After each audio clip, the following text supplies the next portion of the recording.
tenemos a Miguel Ángel Padilla, escritor, filósofo, humanista y experto en coaching. Es conferenciante desde hace más de 25 años y ha dictado cientos de conferencias y cursos en distintos puntos de España y Portugal sobre temas de filosofía, antropología, civilizaciones antiguas y arte. Es director artístico de las colecciones internacionales de arte. Como especialista en filosofía comparada, ha promovido y dirigido numerosos grupos de investigación y profundización en la sabiduría antigua, y como experto en coaching ha impartido cursos y seminarios de inteligencia emocional y técnicas de meditación, atención y concentración por varios lugares de la geografía española. Es miembro fundador y presidente desde 2009 de la Red Internacional de Ética Universal y vicepresidente del Centro UNESCO de Málaga, así como profesor de filosofía comparada de la Escuela Internacional Nueva Acrópolis desde hace más de 25 años.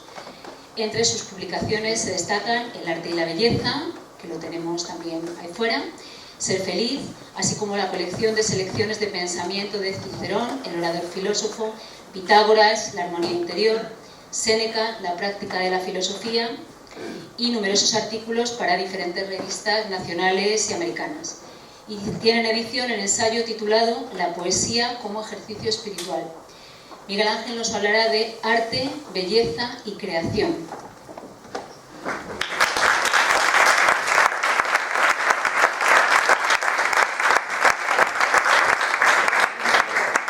Sí. Buenas tardes. Bueno, es un compromiso cerrar la tarde, más y menos después de haber podido asistir a unos momentos, a unas ponencias tan enriquecedoras. Yo no soy artista, así que lo siento, no voy a hablaros demasiado desde la óptica de la experiencia del ejercicio de un arte. Voy a hablar desde la óptica de la filosofía, que tiene muchísimo que ver, como bien había estado reflejando, con el arte. En cualquier caso, lo que voy a hacer es compartir reflexiones de un filósofo, de alguien que, como vosotros, pues se pregunta por el sentido, por el valor que tienen las cosas que vivimos, por cómo enriquecerlas, por cómo mejorarnos, por cómo alcanzar un poco más de felicidad en nuestra vida y de mejorar el mundo que nos rodea. Desde esa perspectiva, la primera reflexión que me puedo hacer y con la que quería empezar es la importancia que tiene la filosofía. Porque, por desgracia, durante los últimos, iba a decir decenios, pues en realidad siglos, ha quedado estrechamente vinculada nada más que a un discurso racional. Un discurso muy alejado de la vida cotidiana, de las necesidades vitales y profundas del ser humano, y sin embargo en su origen la filosofía fue justamente lo que la palabra en sí expresa: amor por la sabiduría.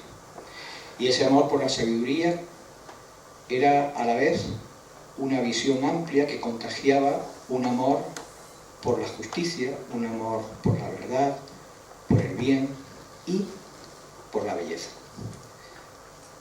La filosofía entonces era una actitud ante la vida, querer dar sentido y profundidad a la propia vida y a esta en relación con el mundo, con los demás seres humanos y con el universo, con el cosmos, que antes nos han explicado también, ¿no? Una presentación tan sencilla pero tan fácil de entender, porque la filosofía siempre fue tremendamente sencilla, no simple, sencilla, asequible.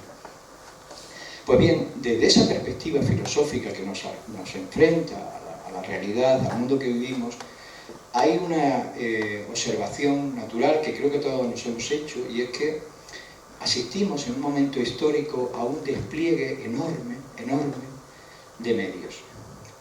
Hemos desarrollado medios guión sistemas de comunicación, medios tecnológicos que nos sirven para poder profundizar en la materia y conocer sus secretos, medios económicos, sistemas políticos.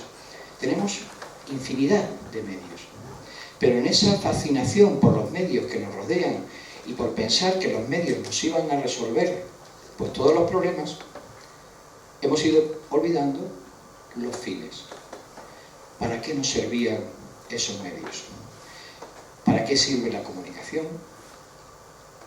Es decir, qué comunicamos a través de esos medios de comunicación, para qué nos sirve la educación, los sistemas educativos, para qué nos sirve o debería de servirnos los sistemas económicos, los sistemas políticos, etcétera, etcétera, etcétera.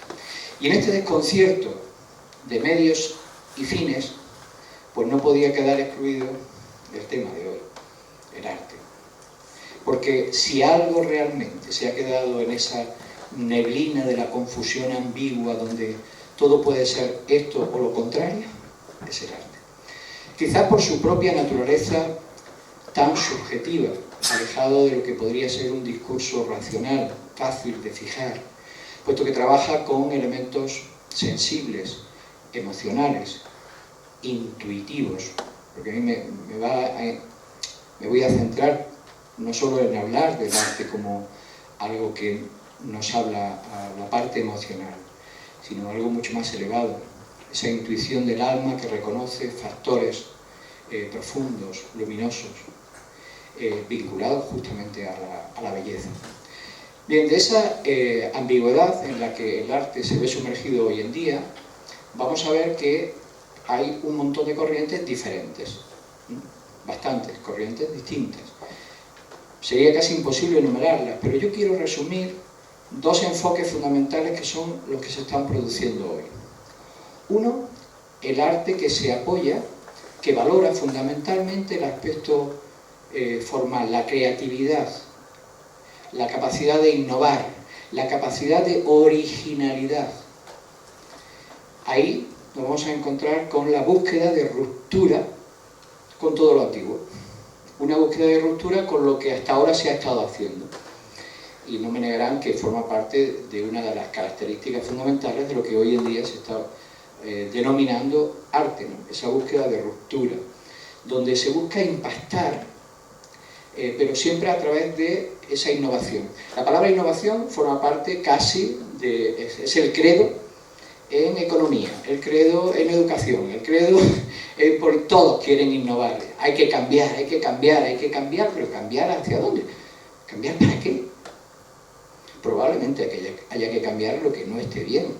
Y si habláramos, en vez de innovación, hablásemos de evolución, de una transformación que sabe recoger el pasado, reconociendo el presente y haciendo surgir las aspiraciones en nuevas formas, las aspiraciones de futuro, en nuevas vías de expresión. Sería muy diferente. Claro, esa creatividad que es imprescindible, ahora hablaremos un poco más a fondo sobre el proceso creativo, esa creatividad parece que choca frontalmente con lo que sería la imitación,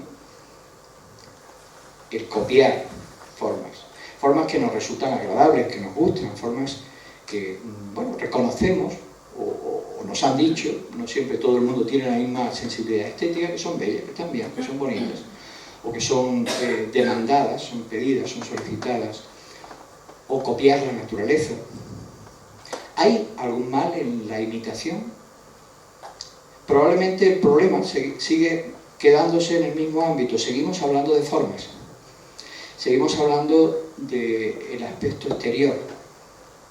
Cuando un alumno de pintura, de escultura, de música, se tiene que esforzar en reproducir algo que ya está, ya sea porque nos lo ofrece la naturaleza, ya sea porque ha sido escrito, en el caso de una pieza musical, tiene que anular la creatividad.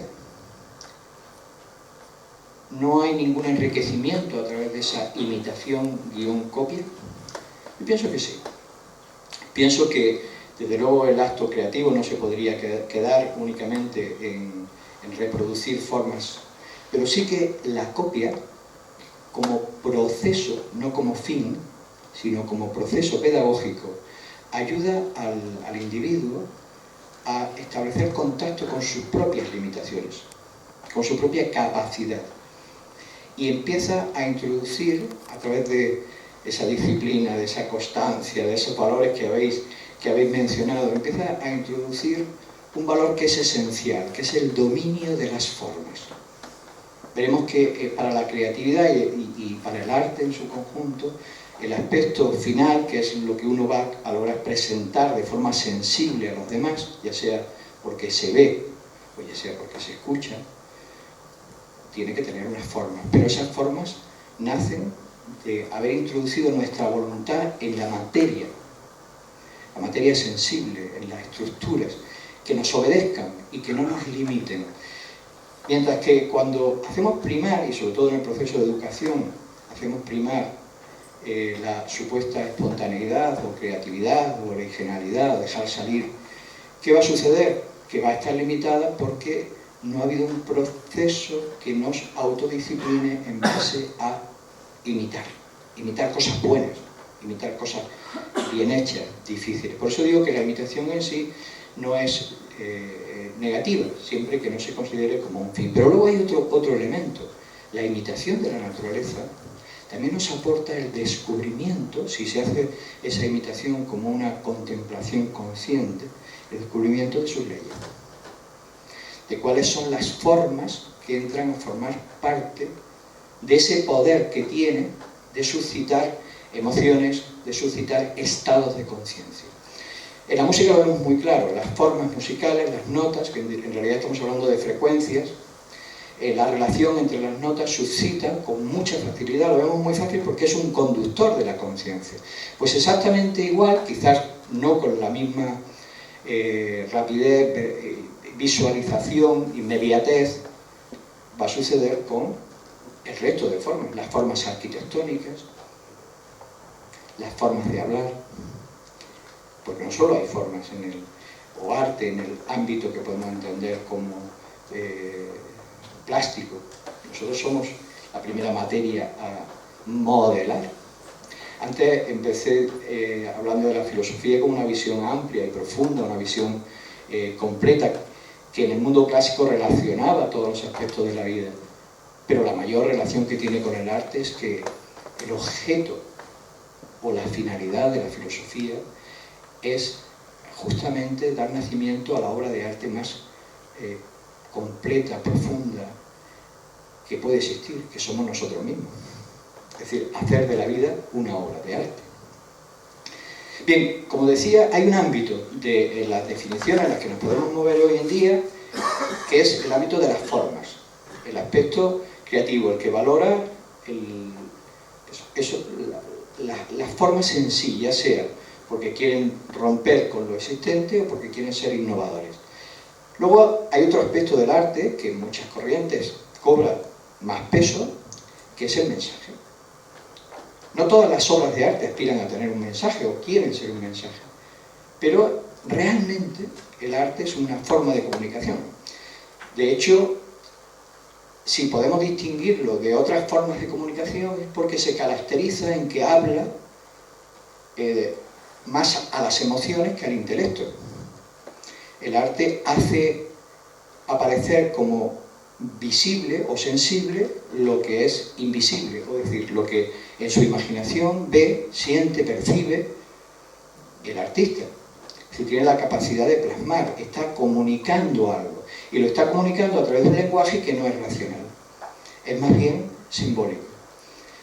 Lo hace a través de la metáfora o la analogía, que es el medio a través del cual el arte despierta en nosotros pues la capacidad de poder entender qué nos está queriendo decir la obra de arte. Todas las obras de arte van a tener un mensaje, sea con intención del artista o no tenga intención de que haya un mensaje, pero todas los van a tener. Sin embargo, hay corrientes que ponen mucho más el énfasis en el aspecto comunicativo, simbólico, en la idea que transmite el arte, la pieza, la obra, la música, es decir, la creación. Ahí es donde entra a jugar un papel muy importante el símbolo. Como decía, el lenguaje del arte es simbólico. El símbolo no entra a través del filtro de la razón, sino que suscita en nosotros resonancias, despierta o activa improntas que nos hacen recordar o reconocer cosas.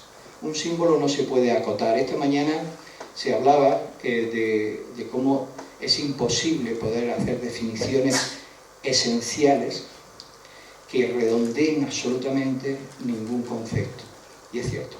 O sea, podemos decir que es la justicia, podemos decir que es la belleza, que va a ser una de las cosas finales que más trabajo nos va a costar hablar de ello. No, no podemos. Podemos hablar de ello.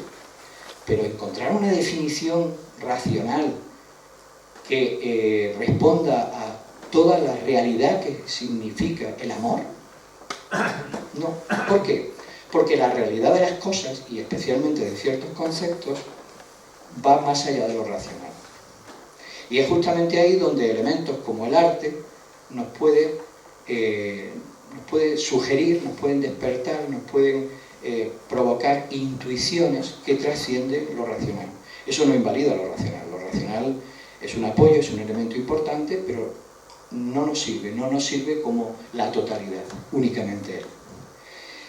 Luego también dentro de estas definiciones de arte como mensaje, podríamos hablar de muchas de las corrientes que tratan de utilizar el arte como una vía terapéutica, ya sea para que la persona sea capaz de sacar su interior, una forma de exteriorizar un mundo que no termina de poder reconocer, ya sea a través de, o sea, en el intento de poder impactar o comunicar, de provocar una reacción.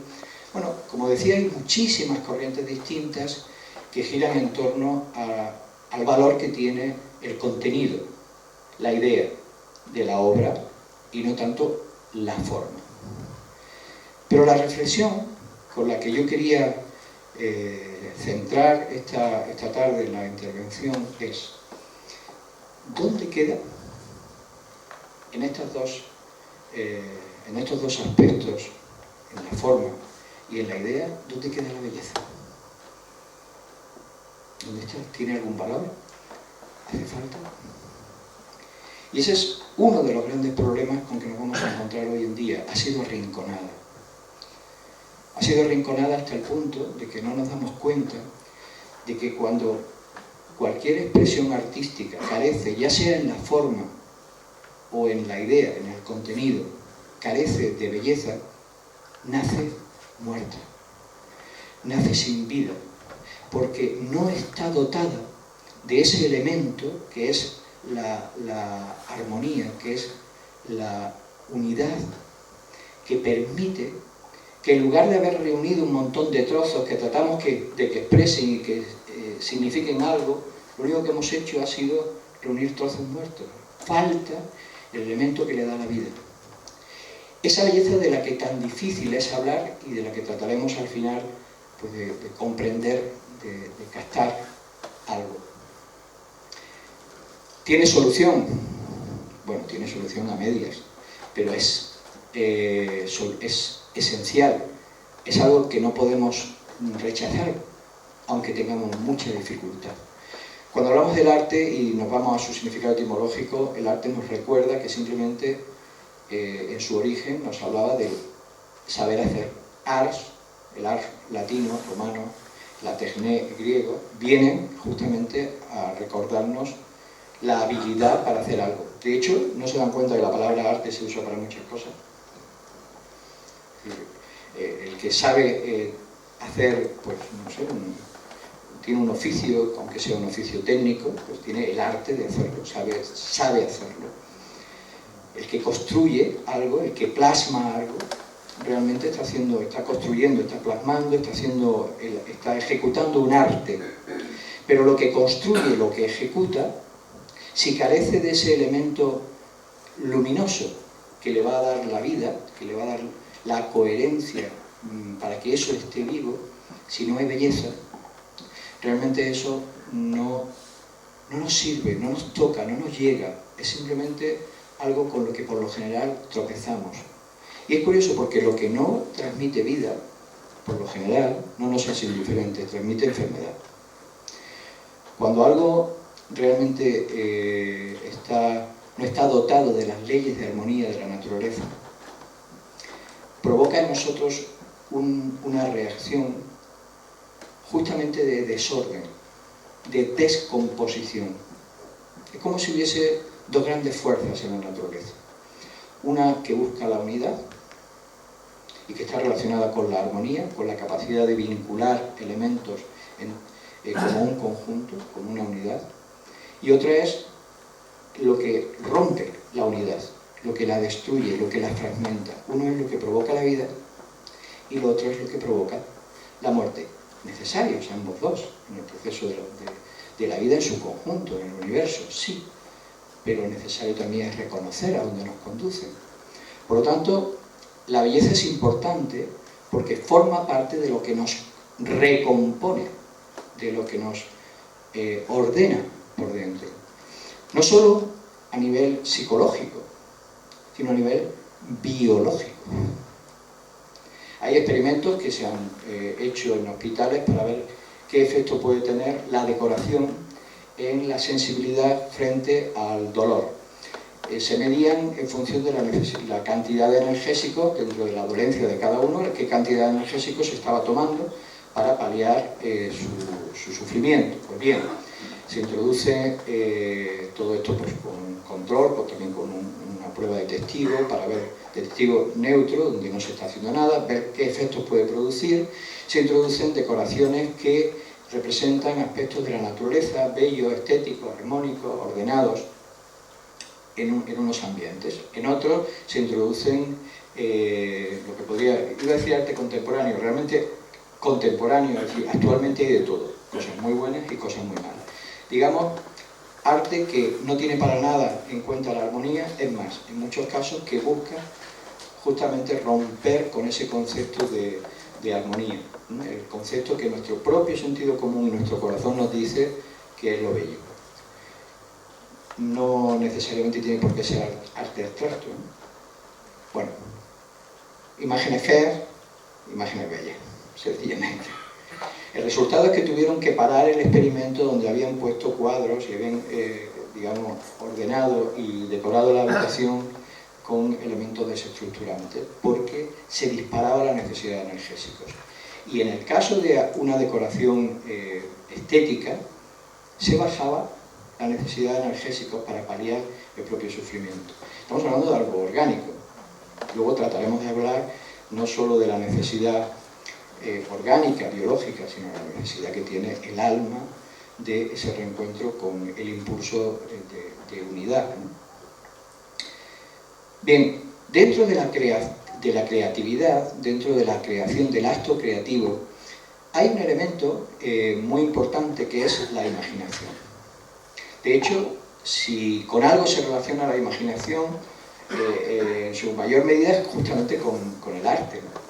Porque el arte suscita o debe de nacer de ese proceso interior donde recombinamos, donde unimos las improntas que las experiencias han ido dejando. La imaginación es un poder plástico de la mente y trabaja justamente con imágenes, en sentido amplio, es decir, con las improntas que cada una de las vivencias, cada una de las cosas que nos rodean, de nuestros propios pensamientos, van dejando. No se puede crear de la nada. De hecho, no existe la creatividad como el hacer surgir de la nada. Es imposible. Ni siquiera en los mitos antiguos, el demiurgo, la divinidad, cuando va a crear el universo, lo hace de la nada. Parte de dos elementos, una materia informe, que todavía no tiene forma, y parte de unos arquetipos, de unos modelos, ¿no? Platón dirá del mundo de los esenciales, o de las aidos, las ideas, que en realidad no se entiende bien porque nosotros identificamos las ideas como algo intelectual o racional y es otro concepto mucho más arquetípico, más sutil. Y el demiurgo construye el universo siguiendo esos principios, esas leyes, no parte de la nada. Desde ahí, nunca los clásicos pensaron que el ser humano puede crear en términos absolutos, pero luego es otra realidad. Es decir, nosotros realmente, ¿qué es lo que hacemos? Recombinamos cosas. Recombinamos, cogemos de aquí, de allí. Esas improntas con las que va a trabajar la imaginación son las que van a dirigir el esfuerzo, si es que realmente se ha logrado un dominio técnico, es decir, una capacidad de introducir la voluntad en la materia, son las que van a tratar de expresar, es decir, de transmitir esas improntas que nosotros tenemos dentro, el impacto que ha dejado algún amanecer, puede dejar un impacto en nuestra imaginación, hacernos sentir algo. y uno querer transmitirlo, ya sea a través de una música, una pintura, una escultura, un verso, ¿no es cierto?, para que otro ser humano pueda llegar a captar algo de lo que yo he sido de algún modo receptor. La cuestión es si lo que creamos, lo que construimos, aquello que inspira las formas que vamos ofreciéndole a los demás, tiene un origen elevado, luminoso, tiene un origen constructivo, bello, o tiene un origen todo lo contrario, animal, brutesco, descomponedor. Porque está muy gracioso decir que en realidad esa obra de arte es extraordinaria porque expresa lo que el artista lleva dentro. ¿Qué llevará dentro? Porque si eso es lo que lleva dentro, no tengo ningún interés en conocerlo, que disculpe. ¿Cierto? No es lo mismo sacar de adentro odio, sacar de adentro la agresividad que pasa por encima de la sensibilidad de quien me rodea, que sacar pues amabilidad, que sacar algo que pueda despertar en alguien un bello sentimiento, que sacar amor. Coincidirán conmigo que es así. ¿Cuál es el problema entonces muchas veces del arte? El problema del arte es que trabaja con materiales innobles, trabaja con improntas que han nacido de la frustración del artista. Porque el artista, en lugar de abrir un canal a la inspiración donde sea capaz de captar cosas elevadas, lo único que está reproduciendo son sus propios traumas. Que tal vez sea muy útil como proceso terapéutico para que se libere, pero desde luego no tiene ninguna gracia que nuestras secreciones, que pueden ser útiles para un médico y que analice qué nos pasa, las convirtamos en una obra de arte donde restreguemos a los demás para que encima nos consideren como importante, y más si la compran. Esto está pasando. Lo que estoy diciendo, estoy hablando con cierta suavidad porque es más grave todavía, ¿no? O sea, es terrible cómo hemos llegado a convertir cualquier cosa, a justificar cualquier cosa como arte. Luego entonces, en el proceso de creación, todavía estamos hablando del proceso de creación, en ese proceso de creación será muy importante cuáles son las improntas que tenemos dentro, con las que vamos a trabajar en nuestra imaginación. Y si el artista no se cultiva de manera que pueda enriquecerse, va a utilizar unos materiales muy pobres. Esos materiales de la imaginación, no estamos hablando todavía de cómo le va a dar expresión, si es un poema, es una música, da igual, pero va a utilizar materiales muy pobres. Y en la obra de arte que mencionaba antes, que es nuestra propia vida, sucede igual.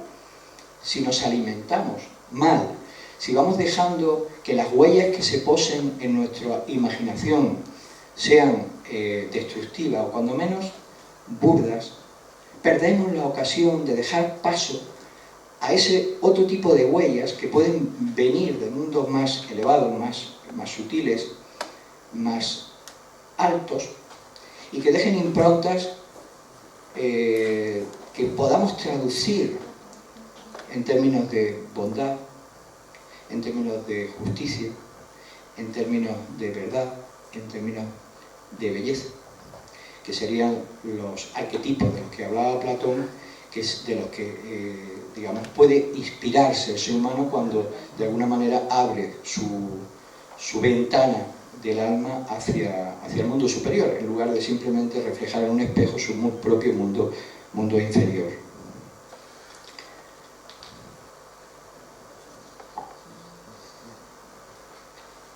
Hay un pequeño verso que para entender este proceso de la creación como una vía a través de la cual podemos hacer visible lo invisible, pero donde tenemos la responsabilidad de que ese mundo invisible sea un mundo poblado de luz y de belleza, y si no es mejor no transmitirlo, o irnos al médico o al baño a sacar nuestras secreciones, pero no compartirlas con la gente, por lo menos con la gente que queremos, ¿no? Es un poema de Joaquín Araujo, un poema, es un verso, es un renglón, que expresa bellísimamente este proceso de la creación. Dice: el pájaro canta lo que antes ha visto cantar a la luz para que la oigamos. Precioso, precioso. Interpreta para los demás esa experiencia, esa vivencia, ese acceso que ha tenido a un mundo, no que esté privado para los demás, porque probablemente lo compartan, es más, si no lo comparten en cierta medida, no lo van a reconocer. Lo que pasa es que el artista, al reproducir mundos elevados, recuerda a nuestra alma que también hay un mundo elevado en nuestro interior. De la misma manera que cuando nos muestran mundos inferiores, mundos caóticos, mundos violentos, y hay muchas formas de violencia, despiertan la violencia que hay dentro nuestro. Bueno, y ahora vamos a tratar de hablar un poco de la belleza, porque realmente es difícil, ha sido muy difícil a lo largo del tiempo tratar de definir qué es eso en lo cual casi todo el mundo está de acuerdo. Cuando dejamos que sea el corazón el que escucha y el que habla. Yo he vivido bastantes experiencias porque he estado relacionado con algunas exposiciones, galerías de arte, con algunos artistas que me han hecho mucho que reflexionar. Recuerdo la experiencia de alguien que en su momento empezaba como pintor, en el caso era una mujer como pintora, hoy en día es reconocida, es famosa, tiene premios en bastantes lugares del mundo, y bueno, ella exponía en una exposición que yo había organizado junto con otros pintores. Era muy buena ya desde su inicio realmente, pero no lo había descubierto hasta su avanzada, bueno, hasta su madurez. Hablando justamente de gran parte del arte contemporáneo, esto sucedía en Málaga, sabrán que Málaga es la ciudad donde nació Picasso, coincidía con que estaban inaugurando el Museo de Picasso hace ya algunos años. Pues yo le preguntaba que qué le parecía, sobre todo la última etapa, ¿no?, de Picasso. No sé si conocen la trayectoria de Picasso, se pueden imaginar que hablar en Málaga mal de Picasso, en fin, pues la gente no se atreve. Y él me decía, no me respondía, no se atrevía, pero no porque no me conociera, porque tenía la confianza total para decirme lo que pensaba, ¿eh? No se atrevía a reconocer lo que pensaba. Me decía, no, claro, yo es que no entiendo. Realmente es que yo, una mujer que no había tenido una cultura extensa, ¿no?, yo es que tampoco yo tengo mucha cultura para saber apreciar esto. Pero que no, mujer, que ¿qué te parece? No te estoy pidiendo que me digas tu currículum, ni tampoco el de Picasso. ¿Qué te parece? No se atrevía a decir que no le gustaba. Hoy ya sí. Pero se atreve porque ha visto que hay mucha gente que lo hace, ¿no? Esto es un absurdo, es una barbaridad. Es decir, en el fondo, si dejamos escuchar y hablar al corazón, sabemos reconocer, al menos en los niveles donde es muy patente la belleza, sabemos reconocer que hay belleza.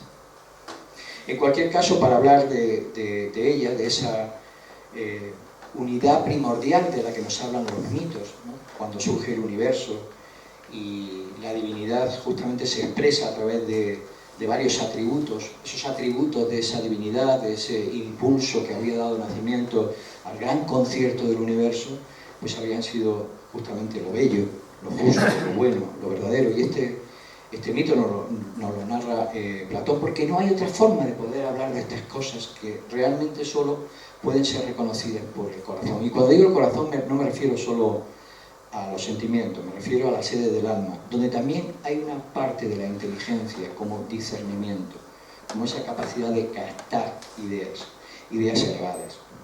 Pero aún así, bueno, ¿qué es la belleza? Vamos a ver si alguien nos puede decir algo, y ahí quizás el mundo occidental ha girado en torno a un planteamiento, que es el planteamiento platónico, que es, creo, el que mejor nos puede acercar a comprender, si es que necesitamos comprenderla, porque la belleza hay que sentirla, no hay tanto que comprenderla, pero al menos sí arrancar ciertos secretos, ciertas leyes a la naturaleza con la que construye la vida, que es cuál es el secreto, cuál es el fundamento de la belleza. Platón lo que dirá es que justamente para que el universo sea una unidad viva, para que el universo mantenga esa unidad, justamente aparece un elemento que es la armonía, aquello que hace, que conjuga las diferentes partes con un todo, sin que ninguno agreda a la totalidad, ni pierda identidad y se sume al brillo, a la luz del conjunto. La armonía está presente constantemente en la naturaleza, está presente en todo. Pero claro, el concepto de armonía que podemos tener es muy humano, y él nos habla, para poder entender esa natural sensibilidad hacia la belleza, nos dice que lo que provoca lo bello, cuando llega al mundo de las formas, cuando llega al mundo de la materia, lo que suscita es el amor. Por eso vamos a encontrar siempre unido y vinculado la belleza con el amor. En el nivel más básico, la belleza de los cuerpos suscita ese deseo de poseer aquello que uno no tiene. ¿Qué es el amor? Aquí se encuentra Platón con otro dilema, pero nos va a hablar de una forma muy sencilla. El amor es una necesidad de completura, es búsqueda de la unidad. Todos buscamos aquello que nos falta. Y es justamente la belleza lo que nos recuerda esa unidad. Por eso, naturalmente, ante algo bello, queremos poseerlo. Lo que pasa es que cuando cogemos algo bello y lo aplastamos, lo atrapamos, o lo que creemos poseer, resulta que se esfuma. Porque no era el objeto. Porque la belleza no se puede poseer. Porque lo que había sucedido es que sencillamente había disparado en el nivel más básico, biológico, un instinto de unidad, que sin embargo podía ser trascendido. Y cuando uno lograba, digamos, desvincularse del apego a la materia, empezaba a ver que la belleza también se expresaba, o que se expresaba con más nitidez y profundidad en aquello que no era corpóreo. Y aparecía el amor, por ejemplo, a la música.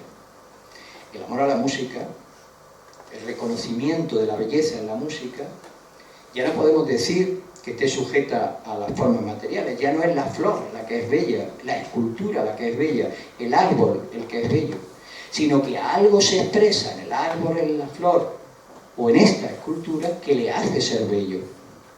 Y así poco a poco, en una escala del amor, pasamos del amor por los cuerpos al amor por la música, al amor por los bellos sentimientos, al amor por las bellas ideas, por los bellos comportamientos, al amor por la verdad.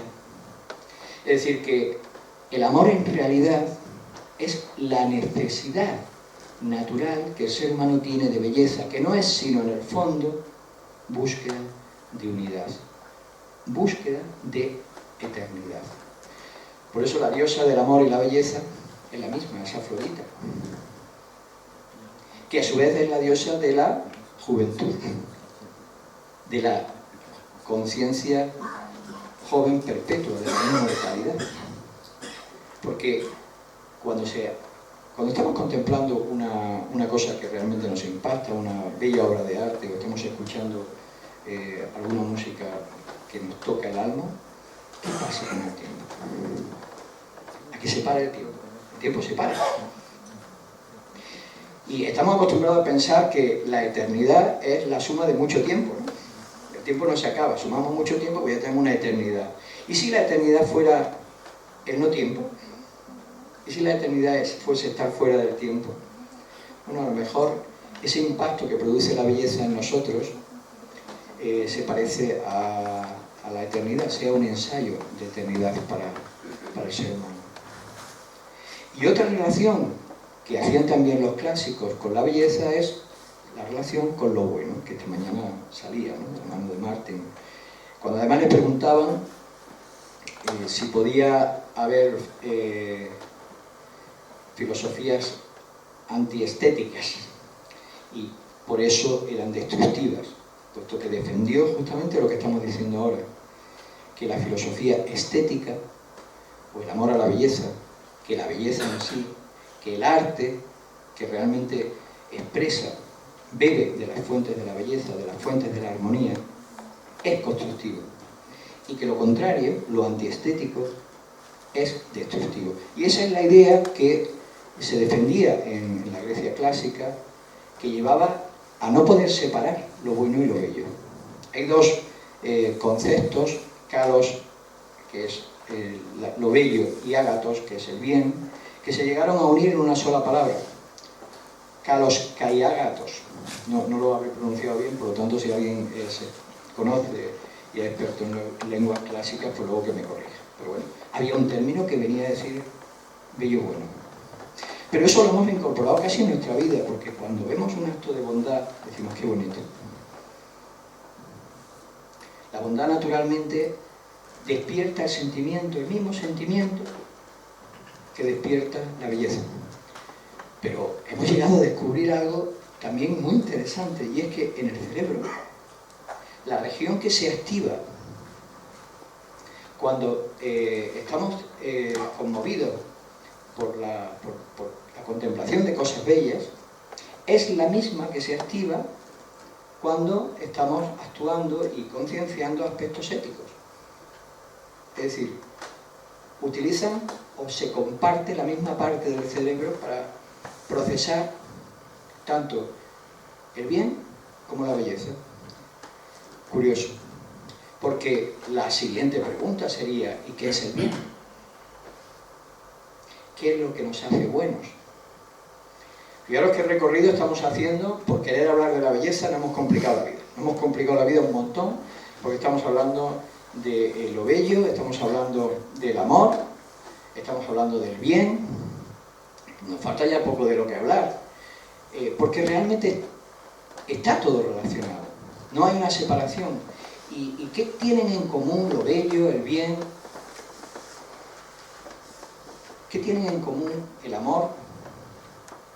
Son cualidades que nacen, son reconocidas y se ejecutan desde el corazón. Cuando digo el corazón, me refiero a la sede del alma, el corazón en su concepción egipcia, no es solo los sentimientos. La construcción perfecta, la creación perfecta desde el punto de vista del mundo clásico, incluida la construcción de uno mismo, sería aquella que pudiera unir en una cruz generatriz 4 aspectos. Imaginen la inteligencia como discernimiento que permite reconocer las esencias de sus proyecciones superficiales, y la inteligencia como discernimiento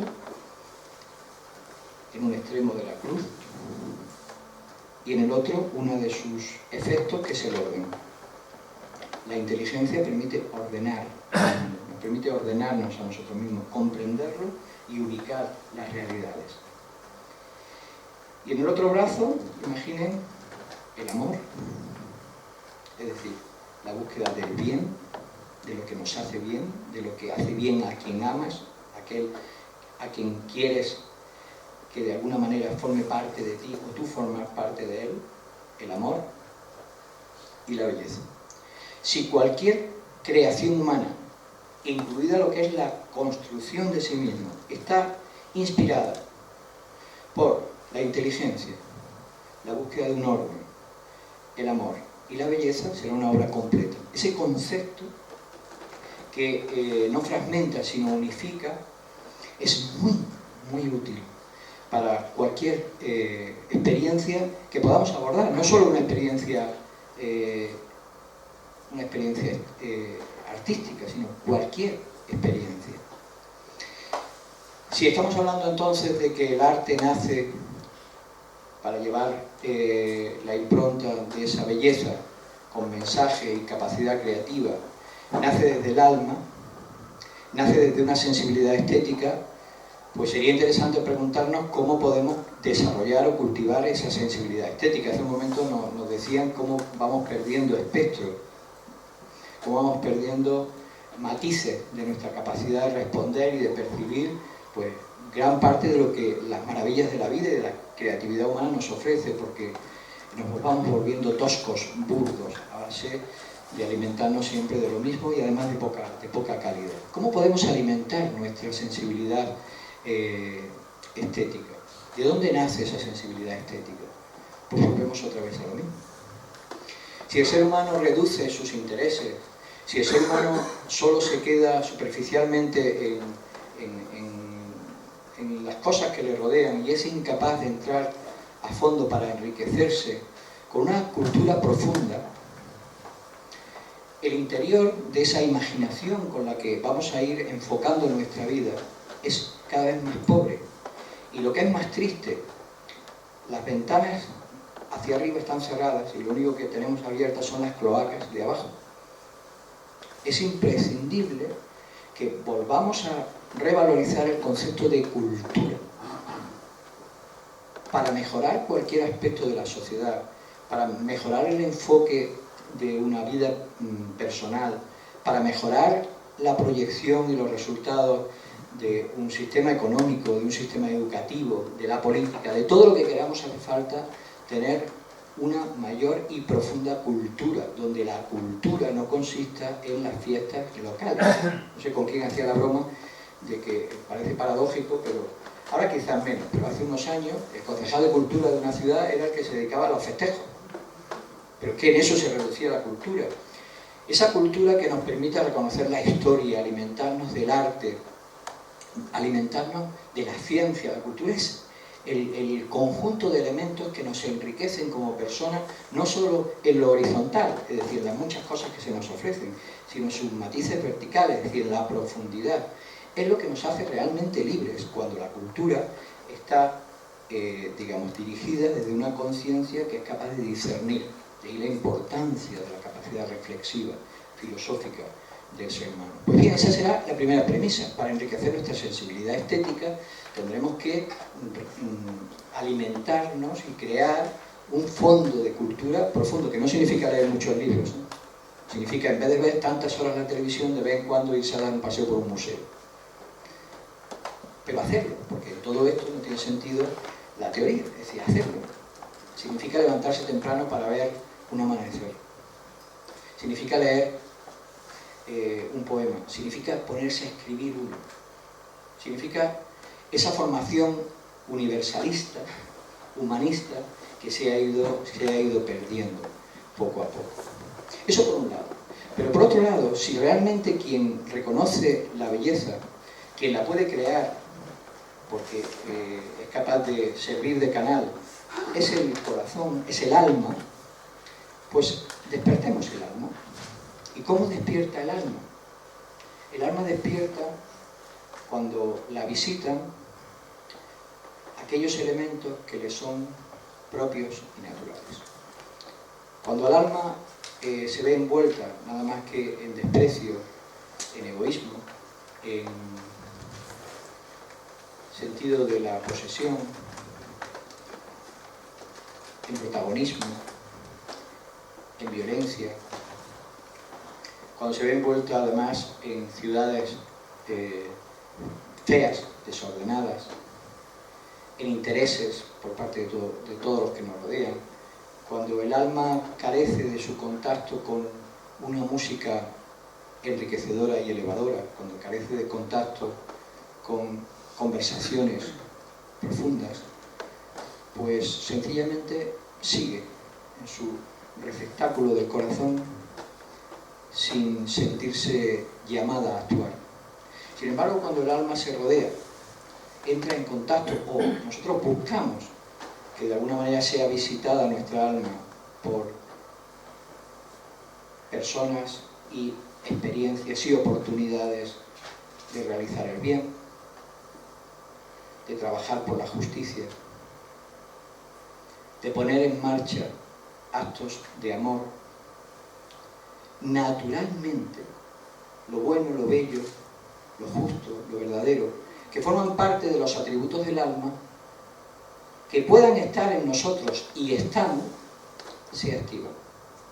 Porque con todos los ponentes que han intervenido hasta hoy, con esto ya termino, yo creo que la filosofía está de acuerdo en algo esencial.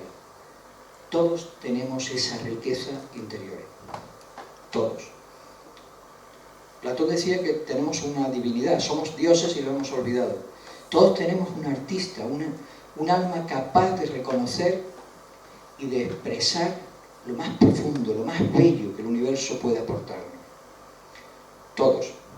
Solo que tenemos que conquistarlo. Tenemos que alimentarlo y desarrollarlo. Un bello proyecto. Pero el saber que forma parte de nuestra propia realidad ya nos garantiza el que de lo único que podemos estar seguros es de que si algo tenemos que rechazar es lo que nos hace daño. Ser firmes en eso y que la mejor posesión por la que podemos luchar en la vida es justamente aquella que despierte el alma. Y la belleza, tan ausente, por desgracia, hoy en día en nuestras vidas, es una de las posesiones más maravillosas del alma. Y muchas gracias.